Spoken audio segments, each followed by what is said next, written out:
DElEd fourth semester वर्तमान भारतीय समाज एवं प्रारंभिक शिक्षा की दूसरी क्लास लेकर आज एक बार फिर से मैं आपके बीच आ चुका हूं मेरे भाई वीडियो पर। जो भी मान पहली बार विजिट कर रहे हैं वो चैनल को जरूर सब्सक्राइब कर लेना, बेल आइकन को दबा देना, ताकि आपको रोज़ाना इस तरीके से यहाँ पे सारे क्लास आपको मिलते रहेंगे।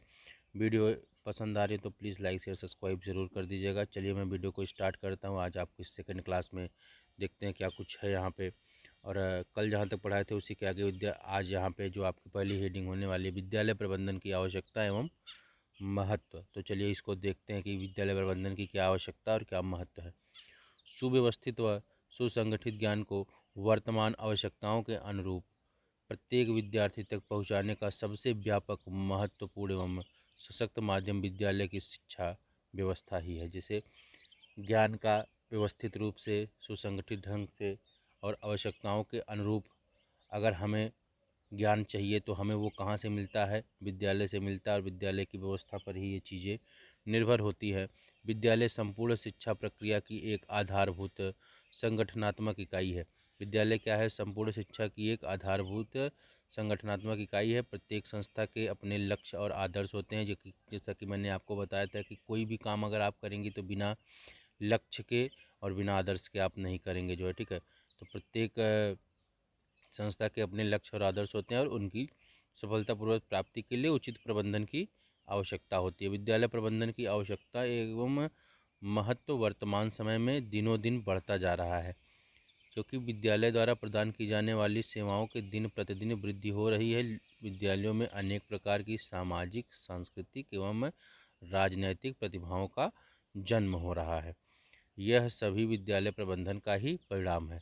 यहाँ पे देखिए विद्यालय के अनेक प्रकार के यहाँ पे सामाजिक, सांस्कृतिक और राजनैतिक प्रतिभा जन्म ले रही है, और जिसका परिणाम क्या है? ये विद्यालय प्रबंधन का ही परिणाम है कि लोग जो है यहाँ पे नई नई प्रतिभाएं हमारे सम्मुख जो है निकल के आ रही हैं। तो ये विद्यालय की ही देन है। शिक्षा की गुणवत्ता को बनाए रखने के लिए विद्यालय में कुशल प्रबंधन की आवश्यकता होती है, जो विद्यालय के वातावरण को सुधार कर शिक्षा की गुणवत्ता में वृद्धि करता है, ठीक है। आगे बढ़ेंगे। इस प्रकार वर्तमान में विद्यालय में प्रबंधन की आवश्यकता अपरिहार्य है। विद्यालय में प्रबंधन की आवश्यकता एवं महत्व को निम्न रूपों में समझा जा सकता है। अब यहाँ पे कुछ पॉइंट्स है जो आपको बारीकी से समझना है और आपको नोट डाउन भी करते चलना है मेरे भाई, कि विद्यालय प्रबंधन की आवश्यकता, महत्व किस लिए है और कैसे हम इसको समझ सकते हैं। विद्यालय प्रबंधन के द्वारा विद्यालय के लिए उपलब्ध मानवीय एवं भौतिक संसाधन का सर्वोत्तम उपयोग किया जाता है। विद्यालय प्रबंधन के द्वारा क्या होता है? यहाँ पे जो विद्यालय के लिए उपलब्ध मानवीय एवं भौतिक संसाधन है उसका उपयोग हम कर सकते हैं, तथा अन्य आवश्यक संसाधनों की भी व्यवस्था करने का सफल प्रयास कर सकते हैं। बालक के सर्वांगीण विकास के लिए विद्यालय प्रबंधन के द्वारा विभिन्न प्रकार की नई नई योजनाओं का निर्माण किया जाता है। विद्यालय के समस्त कर्मचारियों के उत्तरदायित्वों का बंटवारा बड़ी ही कुशलता व सूझबूझ के साथ किया जाता है, जिससे शैक्षिक उद्देश्यों को आसानी से प्राप्त किया जा सकता है, ठीक है। यहाँ पे क्या कहा गया कि विद्यालय के समस्त कर्मचारी के उत्तरदायित्व का बंटवारा, जैसे जो प्रिंसिपल है उनका काम अलग है, जो अध्यापक है उनका काम अलग है, जो अदर कर्मचारी हैं उनका काम अलग है, और उसे वो बड़ी ही कुशलता व सूझबूझ के साथ करते भी है, जिससे शैक्षिक उद्देश्यों को आसानी से प्राप्त किया जा सकता है। विद्यालय प्रबंधन का महत्व इस दृष्टि से और भी बढ़ जाता है कि उसे विद्यालय का सफल संचालन करना होता है, क्योंकि इसके अभाव में विद्यालय का प्रभावपूर्ण संचालन असंभव है, तथा बच्चे का सर्वांगीण विकास भी नहीं हो सकते हैं और न ही उन्हें उचित वातावरण मिल सकता है। देखिए अगर आप योजना के तहत काम नहीं करेंगे ना, तो कोई भी काम आपका सिस्टम से नहीं होगा, और जब सिस्टम से नहीं होगा तो उसका बच्चों पर दुष्प्रभाव पड़ेगा। और जो है विद्यालय प्रबंधन में यह सबसे इम्पॉर्टेंट चीज़ है कि आप जब भी कोई कार्य करें तो योजना बनाकर ही उस कार्य को जो है निर्वहन करें। विद्यालय प्रबंधन में छात्रों के सर्वांगीण विकास के लिए विभिन्न प्रकार की पाठ्य सामग्री क्रियाओं को संचालन किया जाता है, जिससे छात्रों का शारीरिक एवं मानसिक विकास होता है। देखिए पाठ्य सामग्री क्रियाएँ भी आपकी एक तरह से योजना ही है कि जो आपने टीएलएम पढ़ा होगा, टीचिंग लर्निंग मेथड, जो आपका फर्स्ट सेमेस्टर में आपको बताया गया होगा, तो वो भी एक तरह से पाठ्य योजना के अंतर्गत ही आता है। तो इस तरीके से अगर पाठ्य सहगामी क्रियाओं का संचालन किया जाता है तो छात्रों के जो है शारीरिक एवं मानसिक विकास में बहुत ही मदद मिलती है। आगे हम देखेंगे जो है संपूर्ण शिक्षण अधिगम प्रक्रिया को प्रभावी बनाने के लिए योग्यता के आधार पर ही शिक्षकों व अन्य कर्मचारियों को कार्यभार सौंपा जाता है।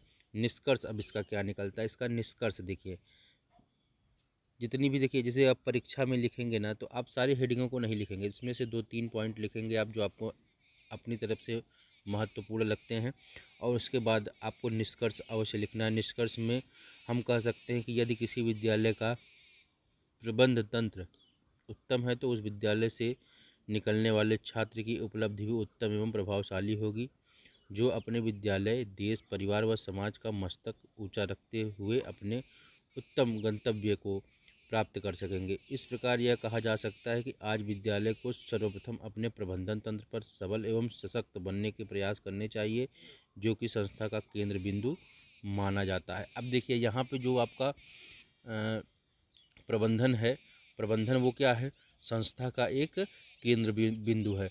अगर आपके विद्यालय का प्रबंधन अच्छा है तो आपके यहाँ से जो होने वाले छात्र होंगे वो भविष्य में अपनी जो है जो भी उनका लक्ष्य होगा, लक्ष्य की प्राप्ति करेंगे, और आपके विद्यालय, आपके देश, आपका परिवार, आपकी समाज, सबका मतलब वो जो है नाम रोशन करेंगे।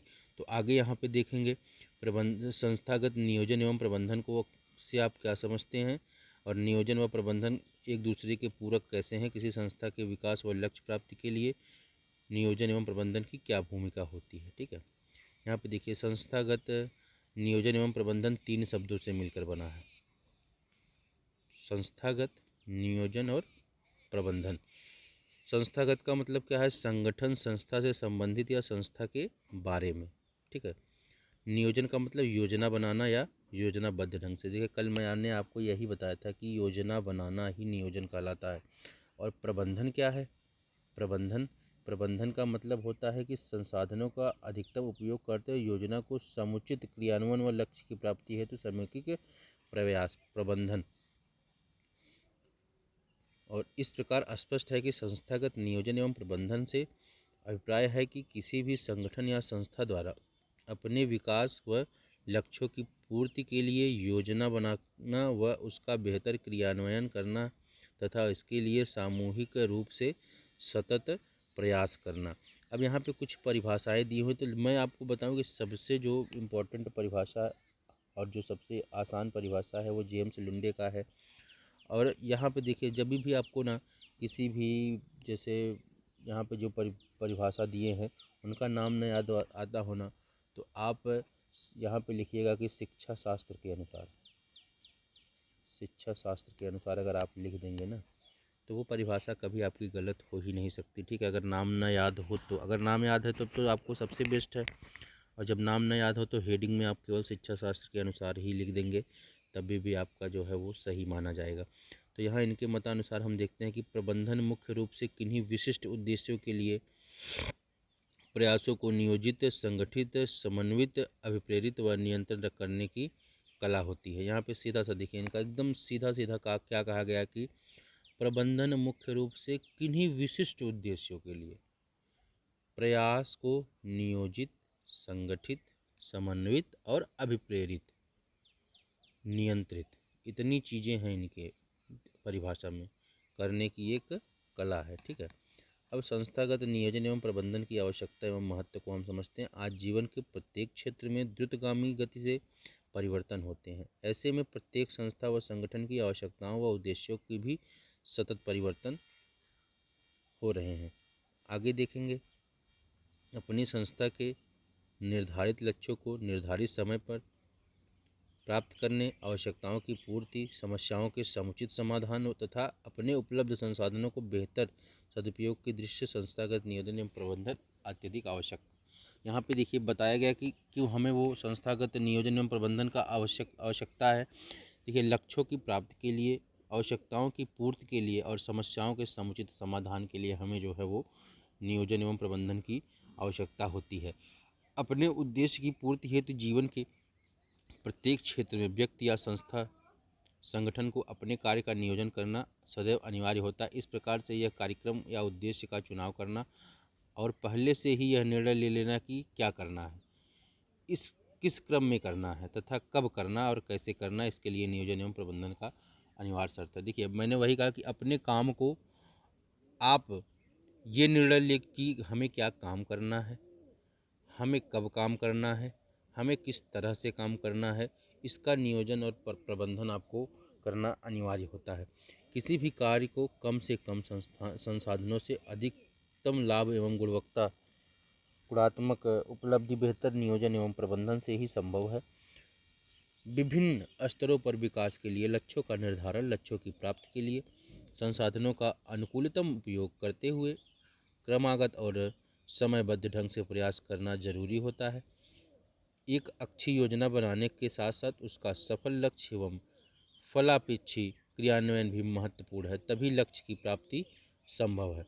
नियोजन एवं प्रबंधन की आवश्यकता व महत्व के लिए इसलिए है क्योंकि यह इस बात को का स्पष्टी करता है कि क्या किया जाना है, किस समय किया जाना है, श्रम एवं धन की बचत कैसे होगी, कुशलता, गुणवत्ता एवं प्रभावशालिता में वृद्धि कैसे होगी। इतनी चीज़ों को आप नियोजन एवं प्रबंधन के माध्यम से आवश्यकता को समझ सकते हैं। ठीक है, यहाँ पे दिया संक्षेप में संस्थागत नियोजन प्रबंधन की आवश्यकता महत्व निम्न कारणों से है। जैसे संस्था विद्यालय के सदस्यों के उत्तरदायित्व की भावना का विकास होता है। संस्था के लोकतांत्रिक वातावरण की स्थापना में सहायता मिलती है। देखिए, इतने पॉइंट है, 10-12 पॉइंट है, लेकिन एग्ज़ाम में आपको सब नहीं लिखने हैं। आपको जो इम्पोर्टेंट लगता है वही आपको लिखना है और वही आपको पढ़ना है और वही आपको नोट डाउन भी करना है। यहाँ मैं बता दे रहा हूँ आपको पढ़ने के लिए, जो आपको सरल लगे, जो आपको आसान लगे, वही चीज़ आप नोट डाउन करिए, वही पढ़िए और उसी को जाके एग्ज़ाम में आप लिख दीजिए। शैक्षिक लक्ष्यों की प्राप्ति संभव होती है।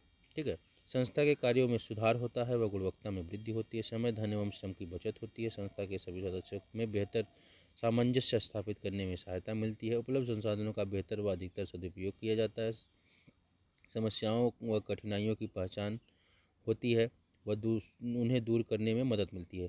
देखिए, जितनी जैसे अगर किसी भी प्रश्न में अगर 12, 13, 15 पॉइंट हैं तो आप उसमें से कम 5 पॉइंट तो ज़रूर लिखेंगे। 5 पॉइंट से कम आप नहीं लिखेंगे किसी भी टॉपिक पर। आपको अगर लॉन्ग आंसर देना है तो 5 बिंदु होने चाहिए आपके। ठीक है, इस तरीके से संस्था की आवश्यकता की पहचान व उनकी पूर्ति करना संभव होता है। संस्था के लक्ष्यों के निर्धारण में सहायता मिलती है। इस प्रकार स्पष्ट है कि नियोजन व प्रबंधन एक ऐसी कला है जिसके बेहतर व संतुलित उपयोग द्वारा प्रत्येक क्षेत्र में निर्धारित लक्ष्यों की प्राप्ति संभव है। देखिए, स्पष्टीकरण यहाँ पे आपका निकल के आया कि आपका नियोजन और प्रबंधन होता क्या है वास्तव में। तो यहाँ पे किसी भी क्षेत्र में लक्ष्य की प्राप्ति के लिए हमें नियोजन और प्रबंधन की आवश्यकता होती है। सीधा सा परिभाषा आपका निकल के आया कि नियोजन और प्रबंधन की परिभाषा बताइए, तो किसी क्षेत्र में हमें लक्ष्य की प्राप्ति के लिए हमें जो है नियोजन और प्रबंधन की आवश्यकता होती है। ठीक है, इसलिए आज जीवन के सभी क्षेत्र में दिन प्रतिदिन नियोजन एवं प्रबंधन का महत्व बढ़ता जा रहा है। आशा करते हैं वीडियो पसंद आई। वीडियो पसंद आए तो एक प्यारा सा लाइक, प्यारा सा कमेंट और चैनल को सब्सक्राइब करके आप जो है बेल आइकन को दबाएं। मिलते हैं अगले क्लास में। धन्यवाद।